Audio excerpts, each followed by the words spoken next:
കൽക്കട്ടയിലെ ആർജിക്കർ ഹോസ്പിറ്റലിലെ PG doctor കൊല ചെയ്യപ്പെട്ടു. റേപ്പിന് ശേഷമാണ് ആ പെൺകുട്ടിയെ കൊലപ്പെടുത്തിയത്. എന്തായാലും 31 വയസ്സുള്ള ആ പെൺകുട്ടിയുടെ മരണം ഭീകരമായി, വന്യമായി ആ പെൺകുട്ടിയെ റേപ്പ് ചെയ്ത ശേഷമാണോ അതോ അതിനു മുമ്പ് ആ കുട്ടി മരിച്ചിരിക്കുന്നോ എന്ന് സംശയം തന്നെയുണ്ട്. ആർജിക്കർ ആശുപത്രിയുടെ 3-ാം നിലയില് ആ പെൺകുട്ടി 2 മണിക്ക് ശേഷം വന്നു കിടന്നു. അതൊരു ഹാളാണ്. രാത്രി നൈറ്റ് ഡ്യൂട്ടി ആയിരുന്നു. നൈറ്റ് ഡ്യൂട്ടി കഴിഞ്ഞിട്ട് ഒന്ന് ഒതുങ്ങിക്കഴിഞ്ഞപ്പോൾ ഒന്ന് കണ്ണ് ചായ്ക്കാൻ വേണ്ടി പോയതാണ്. ആ സമയത്താണ് സിവിക് വോളണ്ടിയർ ആയ കൽക്കട്ട പോലീസിലെ ഒരു ഹോം ഗാർഡ് അയാൾ അവിടെ വന്നു. ആ പെൺകുട്ടിയെ കീഴ്പ്പെടുത്തി അതിനെ എതിർത്തപ്പം അത് ശക്തമായി പ്രതികരിച്ചു. അപ്പോൾ ഇയാൾ അതിനെ കൊല്ലാനുള്ള സാധ്യതയുണ്ട്, കഴുത്ത് ഞെരിച്ച് കൊല്ലാനുള്ള സാധ്യതയുണ്ട്. അബോധാവസ്ഥയിലാക്കിയ ശേഷം അല്ലെങ്കിൽ കൊന്ന ശേഷം വളരെ ഭീകരമായ രീതിയിൽ ആ കുട്ടിയെ റേപ്പ് ചെയ്ത് അത് മരണമടഞ്ഞു. കൽക്കട്ട ബംഗാളിനെ പിടിച്ചു കുലുക്കിയ ഒരു സംഭവമാണ്. ആർജിക്കർ മെഡിക്കൽ കോളേജില് അവിടെ ധാരാളം പെൺകുട്ടികൾ ഇതുപോലെ മെഡിസിനും പഠിക്കുന്നുണ്ട്, PG പഠിക്കുന്നുണ്ട്. വളരെ പ്രശസ്തമായ ഒരു ഹോസ്പിറ്റലാണ് കൽക്കട്ടയിലുള്ള ആർജിക്കർ. അവിടെയാണ് ഈ അനിഷ്ട സംഭവം ഉണ്ടായത്. PG ഡോക്ടർ സാധാരണഗതിയിൽ നമുക്കറിയാം, അവരൊക്കെ നൈറ്റ് ഡ്യൂട്ടിയിലൊക്കെ 24 hours വാർഡിൽ തന്നെ ഉണ്ടാവും.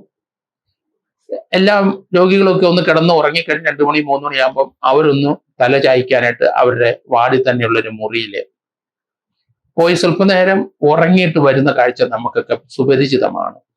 ബംഗാളില് ഈ ഹോസ്പിറ്റലിൽ ആ കുട്ടി, വേറെ പലരും ഉണ്ടായിരുന്ന PGയിലുള്ളവരെ നൈറ്റ് ഡ്യൂട്ടിക്ക്, ഈ കുട്ടി 2 മണിക്ക് ഹാളിൽ പോയി അല്പം കണ്ണടച്ചു. ആ സമയത്താണ് ഈ ഭീകരനെ, കൽക്കട്ട പോലീസിലെ തന്നെ സിവിക് വോളണ്ടിയർ ആണ്, നമ്മുടെ ഇവിടെ ഹോം ഗാർഡ് റോഡിലെ പോലീസുകാരെയൊക്കെ ഇവിടെ കൂടെ നിൽക്കുന്നത് നമുക്കറിയാം. ഹോം ഗാർഡിൽ നിന്ന് വന്നവര് അവര് പോലീസിനെ പോലെ തന്നെ കാക്കി യൂണിഫോം അണിഞ്ഞ് റോഡിലെ വാഹനം ചെക്ക് ചെയ്തതിനും അല്ലെങ്കിൽ പ്രതികളെ പിടിക്കാൻ പോകുന്നതിനൊക്കെ വരും. അവര് ഡെയിലി വേജസ് ഉള്ള ആൾക്കാരാണ്. അതുപോലെ കൽക്കട്ടയിലും തന്നെ അവിടെ സിവിക് പോലീസ് എന്ന് പറഞ്ഞ് പോലീസിന്റെ ഒപ്പം ധാരാളം ഹോം ഗാർഡ്സിനെ നമുക്ക് കാണാം. അങ്ങനെയുള്ള ഒരു ഹോം ഗാർഡ്സ് ഇയാൾ 2019 മുതൽ കൽക്കട്ട പോലീസിലുണ്ട്. അതിനുശേഷം ഇയാൾ ഡിസാസ്റ്റർ മാനേജ്മെന്റിലാണ് ഇപ്പം. എങ്കിലും ഈ ആർജിക്കർ ഹോസ്പിറ്റലിന്റെ ഫ്രണ്ടിലുള്ള ഒരു OPയില് രാത്രി ഡ്യൂട്ടിക്ക് നിന്നു. ആ സമയത്താണ് ഈ പെൺകുട്ടിയെ റേപ്പ് ചെയ്ത് കൊന്നതായിട്ട് മനസ്സിലാകുന്നത്. ഏതായാലും പോലീസിന് വിവരം കിട്ടിയപ്പം തന്നെ അവർ CCTV ദൃശ്യങ്ങൾ പലരും നോക്കി. പെട്ടെന്ന് തന്നെ പിടികിട്ടി ഇത് സഞ്ജയ് റോയി എന്ന സിവിക് വോളണ്ടിയർ ആണ് ഈ കുറ്റകൃത്യം ചെയ്തത്. അയാളുടെ ആ പ്രവൃത്തി ചെയ്യുന്ന സമയത്തോ അതിനു മുമ്പോ ബലം പ്രയോഗിച്ചപ്പോഴോ അയാളുടെ ചെവിയിൽ ഉണ്ടായിരുന്ന വയർലെസ് ഇയർ ഫോണ് അല്ലെങ്കിൽ ഇയർ ബഡ് എന്ന് വിളിക്കുന്ന ആ സാധനം അവിടെ കിടപ്പുണ്ട്. പെൺകുട്ടി മരിച്ചു കിടക്കുന്നതിനടുത്ത് തന്നെ ഈ ഇയർ ബഡ് കൂടി അവിടെ ഉണ്ട്. ഇതിൽ നിന്ന് ആളെ കൃത്യമായിട്ട് നമുക്ക് അറിയാൻ പറ്റും. കാരണം ഇയാളുടെ ഫോൺ റെക്കോർഡ് ചെയ്ത് കഴിഞ്ഞാൽ ആ ഫോണിൽ നിന്നാണ് ഇയർ ബഡിലേക്ക് അയാള് വിവരങ്ങൾ അല്ലെങ്കിൽ മെസ്സേജ് വരുമ്പോഴും റിസീവ് ചെയ്യുന്നത്. അതോടൊപ്പം പാട്ടൊക്കെ കേൾക്കുന്നു, അങ്ങനെയൊക്കെ തന്നെയാണ്. അതുകൊണ്ട് ആളുടെ ഐഡന്റിറ്റി ഒരു പ്രശ്നമില്ല. CCTV ദൃശ്യത്തിൽ ഇയാളുണ്ട്. ഏതായാലും ആ ഹോസ്പിറ്റലിലെ ഒന്നടങ്കം ഡോക്ടേഴ്സ് പണിമുടക്കിയിരിക്കുകയാണ്. കാരണം അവിടെ ധാരാളം പെൺകുട്ടികളുണ്ട്, PGക്കും MBBSനും ഒക്കെ. അവർക്കൊന്നും ജീവിതത്തിലെ സുരക്ഷിതത്വമില്ല, അല്ലെ ജോലി സ്ഥലത്ത് സുരക്ഷിതത്വമില്ല എന്ന് ആണ് അവരെ പ്രഖ്യാപനം നടന്നത്. അവരെല്ലാവരും പണിമുടക്കാണ്. ഓൾ ഇന്ത്യ ലെവലിലേക്ക് പണിമുടക്ക് കൊണ്ടുവരാനായിട്ട് അവർ ശ്രമിക്കുകയാണ്. ഏതായാലും കുട്ടികളുടെ ആവശ്യപ്രകാരം അവിടുത്തെ പ്രിൻസിപ്പള്, മെഡിക്കൽ കോളേജിലെ പ്രിൻസിപ്പള് രാജിവെച്ചു കഴിഞ്ഞു. ഒരു CBI അന്വേഷണം നടത്തണമെന്ന് അവിടുത്തെ BJPയുടെ സംസ്ഥാന പ്രസിഡന്റ് അഭ്യർത്ഥിച്ചിരിക്കുകയാണ്. ഏതായാലും കുട്ടികൾ വളരെ പ്രക്ഷുബ്ധമാണ്. ആ മെഡിക്കൽ കോളേജിലെ എമർജൻസി സർവീസിൽ മാത്രമേ ഇപ്പോൾ എന്തെങ്കിലും വർക്ക് നടക്കുന്നുള്ളൂ. ഒരു ജുഡീഷ്യൽ എൻക്വയറി തന്നെ വേണം എന്നാണ് ചില രാഷ്ട്രീയ സംഘടനകൾ പ്രഖ്യാപിച്ചിരിക്കുന്നത്. ഇതിനകത്ത് പല ആൾക്കാരും ഉണ്ട് എന്ന് തുടക്കത്തിലൊക്കെ നമ്മൾ കേട്ടെങ്കിലും അതിന്റെ CCTV ദൃശ്യത്തിലും മറ്റേ ആരുമില്ല, ഇയാൾ ഒറ്റയ്ക്കാണ്. ഏതായാലും ഓൾ ഇന്ത്യയിലെ ഫെഡറേഷൻ ഓഫ് റെസിഡന്റ് ഡോക്ടേഴ്സും ഓൾ ഇന്ത്യ ലെവലിലുള്ള ഒരു പണിമുടക്കിന് അവർ തയ്യാറാകുകയാണ്. പക്ഷേ അവിടെ ബംഗാൾ മുഖ്യമന്ത്രി മമതാ ബാനർജി ആ പെൺകുട്ടിയുടെ വീട്ടിലെത്തി അവരെ ആശ്വസിപ്പിച്ചു. പ്രതിയെ അറസ്റ്റ് ചെയ്തിട്ടുണ്ട്. വളരെ ക്രൂരമായ ഒരു റേപ്പ് നടന്നതിന്റെ എല്ലാ ലക്ഷണങ്ങളും ആ പെൺകുട്ടിയുടെ ശരീരത്തിലുണ്ട്. അതിന്റെ പ്രൈവറ്റ് ഏരിയയിൽ അതുപോലെ ഭീകരമായ രീതിയിലുള്ള മുറിവുകൾ ഏൽപ്പിച്ചിട്ടുണ്ട്. അതുപോലെ തന്നെ ഇയാള് രാത്രി തന്നെ ഈ സംഭവം നടത്തിയിട്ട് അയാളുടെ വീട്ടിലേക്ക് പോയി. വീട്ടിൽ ചെന്ന് അയാൾ കുളിച്ചു. അതിനുശേഷം അയാളൊന്ന് ഉറങ്ങി.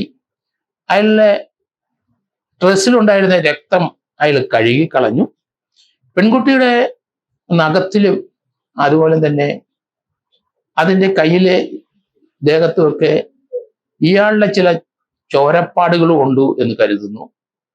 കൈ നഖത്തിനകത്ത് ഇയാളുടെ സ്കിന്ന് ലഭിച്ചിട്ടുണ്ട്. അതുകൊണ്ട് ഇയാളുടെ പ്രസൻസ് കൃത്യമായി അവിടെ പ്രൂവ്ഡ് ആയിട്ടുണ്ട്. പോലീസിന്റെ ഇൻവെസ്റ്റിഗേഷൻ നല്ല രീതിയിൽ മുന്നോട്ട് പോയെന്നാണ് പറയുന്നത്. ഇതിൽ നിന്ന് നമുക്ക് മനസ്സിലാകുന്നത് വളരെ പെട്ടെന്ന് തന്നെ ആ കേസിലെ പ്രതി സഞ്ജയ് റോയിയെ അറസ്റ്റ് ചെയ്തു, റിമാൻഡ് ചെയ്തു. ഇപ്പം പോലീസ് കസ്റ്റഡിയിലേക്ക് വാങ്ങിച്ചിരിക്കുകയാണ്. സിവിക് പോലീസ് ഈ ഉദ്യോഗസ്ഥനെ ഒരിക്കലും ചെയ്യാൻ പാടില്ലാത്ത ഒരു കൃത്യം തന്നെയല്ലേ ചെയ്തത്. കാരണം അയാള് പോലീസിന്റെ ഒപ്പം നിൽക്കുന്ന മാത്രമല്ല, അവിടുത്തെ പോസ്റ്റ് ജോലി ചെയ്യുന്നു. രണ്ടാമത് ഡിസാസ്റ്റർ മാനേജ്മെന്റിനകത്ത് വർക്ക് ചെയ്തുകൊണ്ടിരിക്കുകയാണ് അയാൾ. അങ്ങനെ ഒരു കഥാപാത്രമാണ് ഇപ്പൊ ഈ അരുൺ കൊല ചെയ്തത്.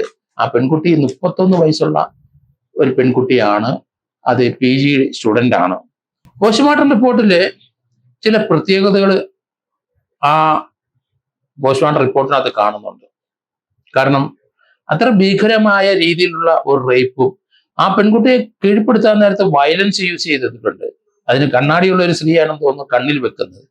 അതിന് ചില്ലുകൾ ആ കുട്ടിയുടെ 2 കണ്ണിലും തറച്ച് കയറിയിട്ടുണ്ടെന്നാണ് മനസ്സിലാകുന്നത്. അത് പോസ്റ്റ്മോർട്ടം റിപ്പോർട്ടിൽ പ്രത്യേകം എടുത്തു പറയുന്നുണ്ട്. മുഖം വളരെയധികം ആ ഒരു അടിയോടോ ഇടിയോടോ മുഖത്തെ അതോടെ ഈ കുട്ടി പ്രതിരോധിച്ചപ്പം മോകാത്സ്യപ്പെട്ടിട്ടുണ്ടാകണം. കണ്ണിലെ ധരിച്ചിരുന്ന കണ്ണട അത് വെച്ചായിരിക്കണം ആ കുട്ടി ഉറങ്ങിക്കിടന്നത് തന്നെ. പെട്ടെന്ന് ഉറക്കം വരെ 2 മണിയാണല്ലോ ആ കുട്ടി ഉറങ്ങാൻ കിടന്നത്. അപ്പം ആ മുഖത്ത് അയാൾ പഞ്ച് ചെയ്തിട്ടുണ്ടാവും. കുട്ടി എതിർത്തപ്പോഴോ എന്തെങ്കിലും ചെയ്തു കഴിഞ്ഞപ്പം ഇയാൾ മുഖത്ത് ഇടിച്ചിട്ടുണ്ടാവും. ആ ഇടിയോടുകൂടി കണ്ണാടി ചില്ല് പൊട്ടി 2 കണ്ണിൽ അത് കയറിയിട്ടുണ്ട്. അത്ര ഭീകരമായ ക്രൂരമായ ഒരു കൊലപാതകമായി പോയി. റേപ്പിന് വേണ്ടി മാത്രം, അല്ലെങ്കിൽ സെക്ഷൽ പ്ലഷർ കിട്ടാൻ വേണ്ടി മാത്രം നടത്തിയ ഒരു കൊലപാതകം വേണ്ടി ആണ്. ഒരു കുട്ടിയുടെ മാത്രമല്ല, ആ കുടുംബം അനാഥമായി. അവിടുത്തെ എല്ലാ കുട്ടികൾക്കും ഭയമായി. ഇതുപോലെയുള്ള ഒരാള് തീർച്ചയായിട്ടും അവരെ ആന്റിസിഡന്റും ഇവരുടെ ക്യാരക്ടറും ഒക്കെ അറിഞ്ഞു വേണം. പ്രത്യേകിച്ച് പോലീസിലെ സിവിക് പോലീസ് ആണെങ്കിലും ശരി, പോലീസ് ആയാലും ശരി, ഇങ്ങനെയുള്ളവരെയൊക്കെ പോലീസിന് തന്നെ അവമാനമാണ്. മറ്റത് പോലീസ് പ്രൊട്ടക്ഷൻ കൊടുക്കേണ്ട ആ ജോലിയിൽ ഏർപ്പെട്ടിരിക്കുന്ന ആള് ഇതുപോലെയുള്ള പ്രവൃത്തിയും ചെയ്യാൻ പാടില്ല. എന്തായാലും ബംഗാളിനെ പിടിച്ചു കുലുക്കിയ സംഭവമാണ്. ജുഡീഷ്യൽ അന്വേഷണം പ്രഖ്യാപിക്കേണ്ട ഒരു ആവശ്യമില്ലാത്തതുണ്ടെന്ന് എനിക്ക് തോന്നുന്നില്ല. കാരണം പോലീസ് നല്ല രീതിയിൽ ആ കേസിൽ ഇൻവെസ്റ്റിഗേറ്റ് ചെയ്ത ആളെ അറസ്റ്റ് ചെയ്ത് കഴിഞ്ഞു.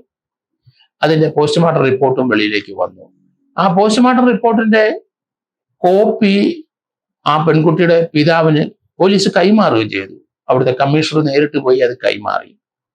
അവിടെ മമതാ ബാനർജി, അവിടുത്തെ മുഖ്യമന്ത്രി, ആ പെൺകുട്ടിയുടെ വീട്ടിലും എത്തി. പോലീസിന്റെ അന്വേഷണം നല്ല രീതിയിൽ പുരോഗമിക്കുന്നത് കൊണ്ട് ഈ സംഭവം നടന്നതിന്റെ പിറ്റേ ദിവസം തന്നെ, കാരണം വെള്ളിയാഴ്ച വൈകിട്ട് രാത്രി 2 മണിക്കാണ് ഈ സംഭവം നടന്നത്.